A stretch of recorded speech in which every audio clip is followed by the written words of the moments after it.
All right, greetings all, and whoever watching this. My name is Joshua Hagler. This is Drew. This is Bryce, and today we're talking about communication and film and TV. So, how do y'all feel film and TV has an effect on our communication with different people? Mainly, how it affects stereotypes. If you get what I mean. I think it plays a big role, bro. I ain't gonna lie. You wanna know why? Yeah. People watch TV just like some people just watch a lot of TV and they base their opinions off of what they see on the screen, right? And some movie producers or TV producers play like they write their script just for that. You feel me? Yeah. To kind of sway the audience or whatever. Or to a certain pushing the ginger. right, Yeah. right. But and people create a false sense of ideas based on what they watch, aka like superhero movies. Yeah. People think, oh damn, even though he's a regular dude, Yeah. and he went up against a superhero, you know, I can be strong too. Right. Everything on what? Everything has like every piece of media has some sort of perspective that's pushed. You know, there's some propaganda and a little bit of everything that we watch if it's mainstream. Think about like CNN. Most people will look at CNN all day long, same stuff over and over again. Not to say that everything on CNN is necessarily wrong, but they rely so much on the media for their conceptualization of, the crazy world. And that could either be to their benefit or it can be to their greatest weakness, because if you don't get a different perspective, you might get stuck in something that you never know you could get out of, because the rest of the world has already started to move in that direction. So especially in America, or just like all over the world, media just affects the status quo a lot. So See, but it's not just media though. yeah, You got like it starts really when you were a child. These TV Right. shows you think are just like cartoons, they can push some stuff like, they can bully a kid for what seems like a joke. But you go to school, you can do the same thing. One of these kids do the same thing to somebody else. So that, that's what they was watching all morning, all night when they got home. They finished their homework. They're watching that TV show, and guess what? They gonna think that, and then they grow up, watch some more TV, kind of the same shows, because they grew up on the same shows, and it's only gonna compound. So with the effect of TV, like how y'all speak about it, like, do y'all feel like it definitely affects black people more? Like with like how the 70s black exploitation films came up? Like it could be a positive and a negative as seeing cultures. yeah. Well, I mean, I always, judge like a network or a group of movies or certain culture, like BET, by like the people that I knew, or that I know of that knew of BET when it was, first starting up, and they said BET stood for barely even 10.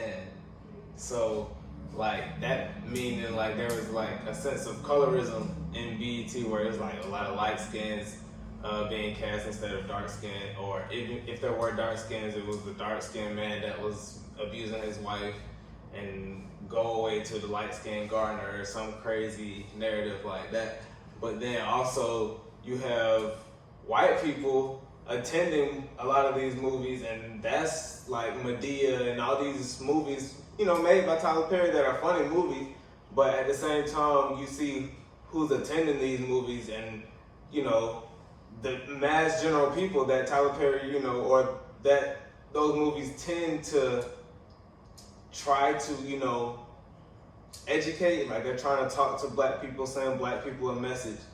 You got a lot of these people not really being able to go to these theaters that's making you rich, but so you do notice white people watching it as well, paying just as much money to go see these movies and laughing just as hard, but not understanding the story.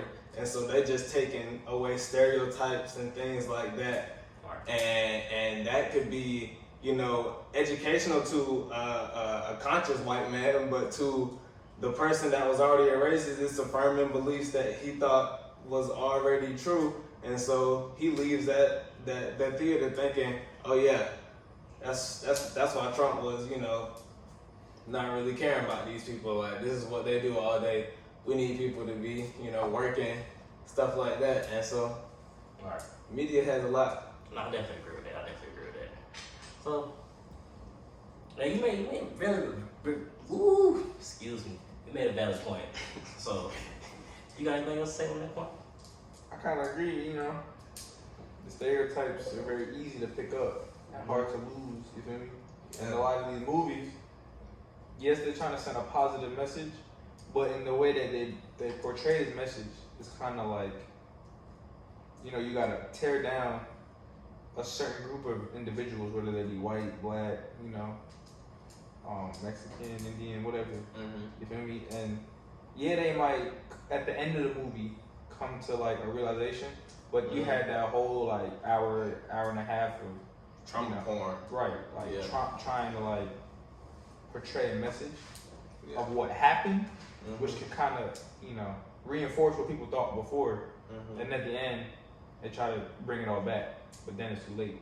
So, you know, I kind of see what you're saying. It's kind of like sometimes we hear the repeat of, you know, every Black History Month of what happened, you know, during the 60s and during the Civil Rights Movement, and it's like everybody goes through that same sense of sorrow and trauma, but we rarely hear about, you know, new Good theories even, like new theories outside of the ones today, like Martin Luther King and Malcolm X, that we valued so much in the 50s and 60s. We don't really hear, you know, many new theories, but we do see a lot more representation in the systems that we do have, and I feel like it's put a sense of like a complacency on the entire race.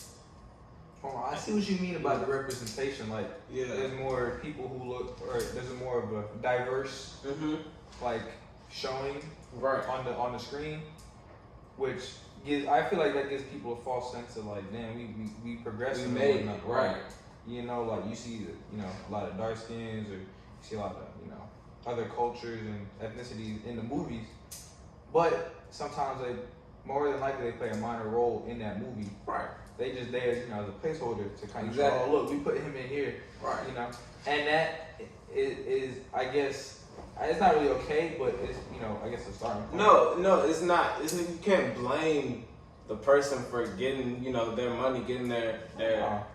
You know what I'm saying? Because But they definitely do sometimes play a role that's like but specific to that. but it's like, yeah. but it's like to the point of the who's paying for the movie, and to the point of who owns the company. You know, those are the same people.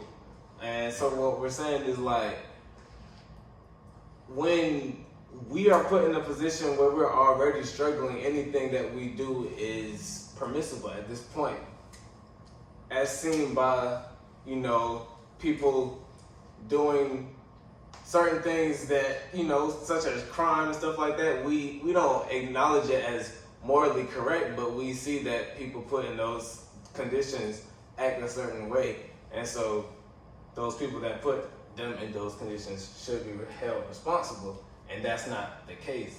So it's like, we could never fault anybody for you know, doing this until there's some, you know, some way we're gonna amend for it. Right. I guess. You know what I'm saying? So they both provided some great points, but it is coming to time we have to wrap it up. Thank you to Drew again. Thanks for having me. Thanks to Bryce. Thanks for taking time out to come speak with me. And yeah, y'all take care.